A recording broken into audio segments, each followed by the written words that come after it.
Hello, good evening, नमस्कार। मैं सुरेश कुमार स्वागत करता हूं आपका अपने YouTube चैनल श्योर फिजिक्स में। जैसा कि मैंने आपको YouTube पे अपनी सारी जो इलेक्ट्रोस्टैटिक्स यूनिट है उसकी सारी वीडियोस अपलोड कर दी है। इलेक्ट्रोस्टैटिक्स हम कंप्लीट कर चुके हैं। आज हम इलेक्ट्रोस्टैटिक्स से रिलेटेड कुछ न्यूमेरिकल्स करेंगे। तो आज हमारा जो सबसे पहला न्यूमेरिकल है जो मैंने लिखा हुआ है यहाँ पे, calculate the magnitude and direction of force on unit positive charge.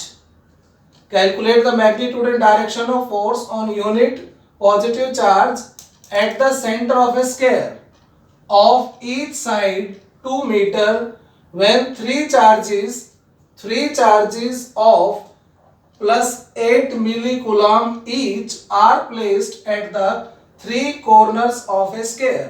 तो ये एक स्क्वायर है जिसकी ईच साइड 2 मीटर लॉन्ग है और इस स्क्वायर के 3 कॉर्नर्स पे 8 मिली कूलम्ब चार्जेस रखे हुए हैं। 8 मिली कूलम्ब चार्जेस रखे हुए हैं at 3 corners. So 3 point charges of 8 millicoulombs are placed at 3 vertices. 3 vertices पर रखे, एक यहाँ पे, एक यहाँ पे और एक यहाँ पे। यहाँ कोई चार्ज नहीं है। सो हमें क्या करना है? Calculate the magnitude and direction of force on unit positive charge at the centre. तो सेंटर ऑफ स्क्वायर पे एक चार्ज रखा है 1 unit positive charge. Unit positive charge, उस पर फोर्स निकालना है। तो यूनिट पॉजिटिव चार्ज मतलब यहाँ पे एक चार्ज रखा है 1 कूलम्ब कह सकते हैं, 1 कूलम्ब का। तो उस पर हमें नेट फोर्स निकालना है। देखिए 3 charges are there, this one and this one at 3 vertices and these are given positive charges and this charge is also given positive charge। ये भी पॉजिटिव चार्ज है।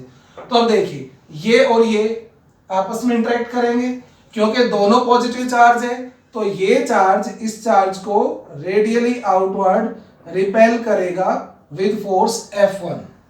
सिमिलरली ये चार्ज इस चार्ज के ऊपर रिपल्सिव फोर्स लगाएगा radially outward, क्योंकि ये चार्ज भी पॉजिटिव, ये भी पॉजिटिव, तो रिपेल करेंगे। ये पॉजिटिव, ये पॉजिटिव, ये भी रिपेल करेंगे।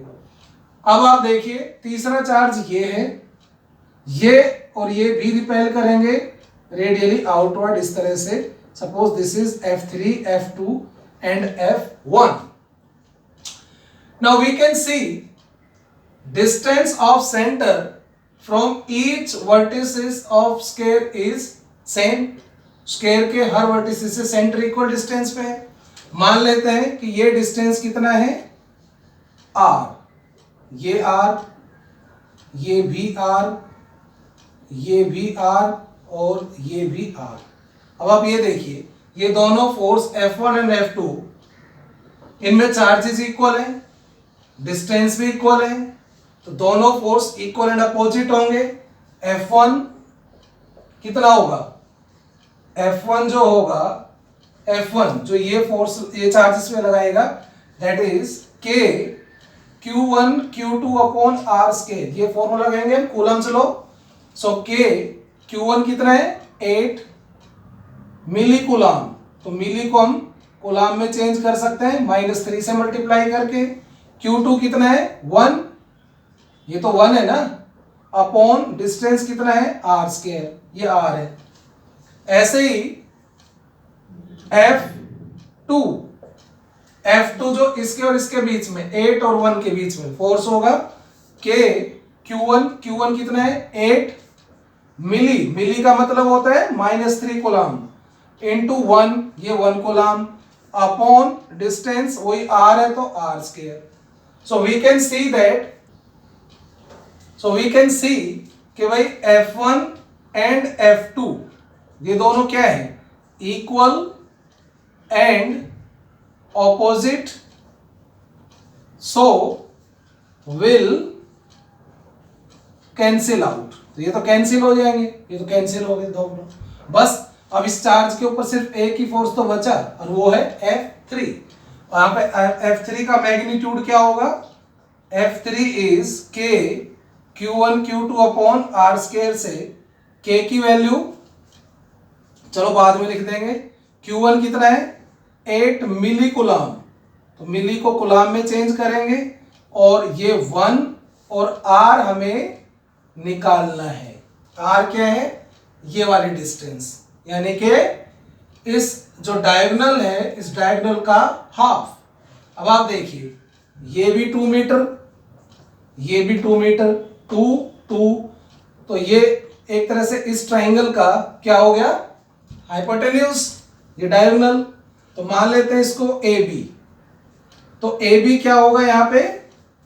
ए B is equal to Pythagoras theorem से A B is equal to under root 2 square plus 2 square 4, इसका स्क्वायर और इसका स्क्वायर, तो ये हो गया अंडर रूट 8 यानी के 2√2 metre.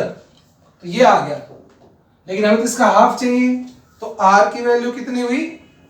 r is 2√2/2, A B का हाफ यानी के √2, यानी के r स्क्वायर कितना हुआ? 2 मीटर स्क्वायर। r स्क्वायर तो यही हुआ ना, तो इसमें रख देंगे हम F3 में। तो हमारा जो F3 आएगा k की वैल्यू 9 × 10⁻⁹, 8 × 10⁻³ वो तो 1 है ही, और r स्क्वायर हमने कितना निकाला है? 2। सो 2 4 जा 8, so F3 comes out to be 9 4 जा 36 and 10⁻⁹ or 10⁻³ 10⁻⁶ न्यूटन, यानी कि हम ऐसे लिख सकते हैं 36 और इसको साइंटिफिक नोटेशन में लिखेंगे तो 3.6 × 10⁻⁷ न्यूटन। इतने फोर्स से वो एक दूसरे को रिपेल करेंगे। ठीक है, अभी हम नेक्स्ट क्वेश्चन करेंगे, तब तक आप इसको वॉच करिए। एक और क्वेश्चन अब हम नेक्स्ट करने वाले हैं। 3 charges are located at 3 vertices of a right isosceles triangle as shown in figure. What is electric field intensity at M? M क्या है यहाँ पे? Mid point of AC, AC का मिड पॉइंट है। तो यहाँ पर देखिए 3 चार्जेस हैं, 10 माइक्रोकूलम, 10 माइक्रोकूलम एंड 2 माइक्रोकूलम, ये और ये रखे हुए हैं 3 vertices of right angle isosceles triangle. ये आइसोसेलेस ट्राइंगल है, राइट एंगल है, इनके वर्टिसेस पे रखे हैं। ये साइड 5 सेंटीमीटर, ये भी 5 सेंटीमीटर। तो हमें यहां पर इलेक्ट्रिक फील्ड निकालना है एट M, जो कि AC का मिड पॉइंट है। तो यहां पर देखिए इलेक्ट्रिक फील्ड हमने सुपरपोजिशन पढ़ा हुआ है, इलेक्ट्रिक फील्ड का हमने फोर्स का भी सुपरपोजिशन पढ़ा हुआ है कि किसी भी पॉइंट पे नंबर ऑफ चार्जेस का जो इलेक्ट्रिक फील्ड इंटेंसिटी होगा वो उन सबके इलेक्ट्रिक फील्ड इंटेंसिटी का वेक्टर सम होगा। तो यहां पर 3 इलेक्ट्रिक फील्ड इंटेंसिटी होंगी। नंबर 1 इस चार्ज की, this is positive charge and positive charge की electric field intensity always radially outward.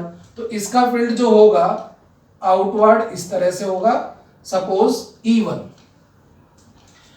इसका जो फील्ड होगा ये भी पॉजिटिव है, तो यहां पर होगा रेडियली आउटवर्ड, सपोज E2। और ये चीज आपको क्लियर है, दोनों चार्ज इक्वल, डिस्टेंस भी ये इक्वल है, ये और ये, क्योंकि मिड पॉइंट है ये। सो दोनों इलेक्ट्रिक फील्ड क्या होंगे? Equal and opposite, so they will cancel out, ये कैंसिल हो जाएंगे। अब यहां पर as E1 and E2 are equal and opposite, so will cancel out, ये कैंसिल हो जाएंगे। अब रहेगा हमारा तीसरा चार्ज, तो दो चार्ज के तो फील्ड आपस में कैंसिल हो जाएंगे भाई, ये दोनों चार्ज इक्वल मैग्नीट्यूड में, डिस्टेंस ये और ये सेम है, both electric field intensities will be equal and opposite, so will cancel out. अब रह गया ये, इसका जो चार्ज का फील्ड होगा, इस चार्ज का जो फील्ड होगा रेडियली आउटवर्ड ऐसे होगा, मान लो क्या है E, इस तरह से। तो इस चार्ज का हमें फील्ड निकालना है यहाँ पे, तो इस डिस्टेंस का भी पता होना चाहिए नहीं, क्योंकि ये मिड पॉइंट है इसका, ये 45 डिग्री होगा, आइसोसेलेस है, ये साइड और ये साइड इक्वल है, ये 90 है तो ये 45, ये 45, ठीक है। ये एंगल 90 है, परपेंडिकुलर ड्रॉ किया है तो ये क्या होगा 45। अब इसका मतलब ये हुआ कि B M is equal to A M, B M is equal to A M, और ए एम जो है वो ए सी का हाफ है, ए सी बाई 2, ए सी का हाफ है, और ए सी कितना है, A C is under root 5 square plus 5 square. भाई इस ए सी क्या है, हाइपोटेन्यूज है, इसका स्क्वायर प्लस इसका स्क्वायर, यानी कि ए सी इज 5 रूट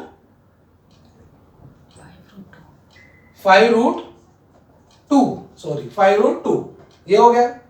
ए सी इतना आ गया तो A M is equal to A C, यानी कि 5√2/2, यानी कि इसको हम लिख सकते हैं 5/√2, ऐसे लिख सकते हैं। तो 5/√2 हो गया तो bm भी इतना ही हो गया, इसका मतलब bm is also equal to 5√2, और bm स्क्वायर कितना हो जाएगा बेटा, स्क्वायर करोगे दोनों तरफ तो 25/2 bm का स्क्वायर, इसका स्क्वायर अपॉन इसका स्क्वायर, ये हो गया। नाउ इलेक्ट्रिक फील्ड E जो इसके कारण है ना, ये इसके कारण 1/4πε0 Q कितना है हमारा 2 माइक्रो कूलम, माइक्रो का मतलब 10⁻⁻⁶।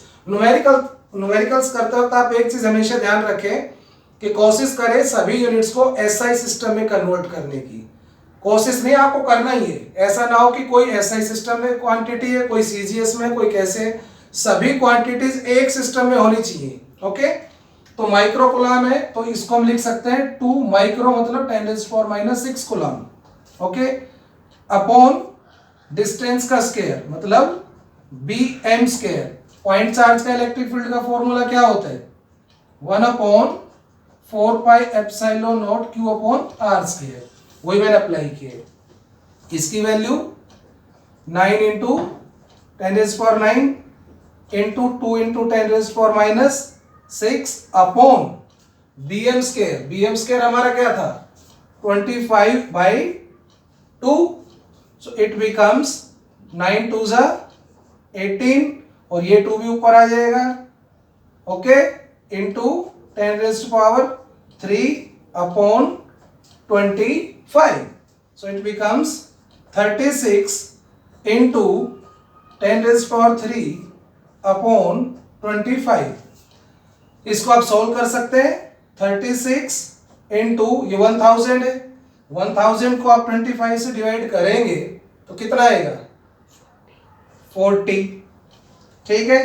तो 40 से इसको मल्टीप्लाई करिए, 4 6 24 एंड 4 3 12 प्लस 2 144 1440 न्यूटन। तो ये फोर्स आ गया। इस तरह से आप सुपरपोजिशन के क्वेश्चंस कर सकते हैं। नेक्स्ट क्वेश्चंस के साथ हम फिर से मिलेंगे। Thank you.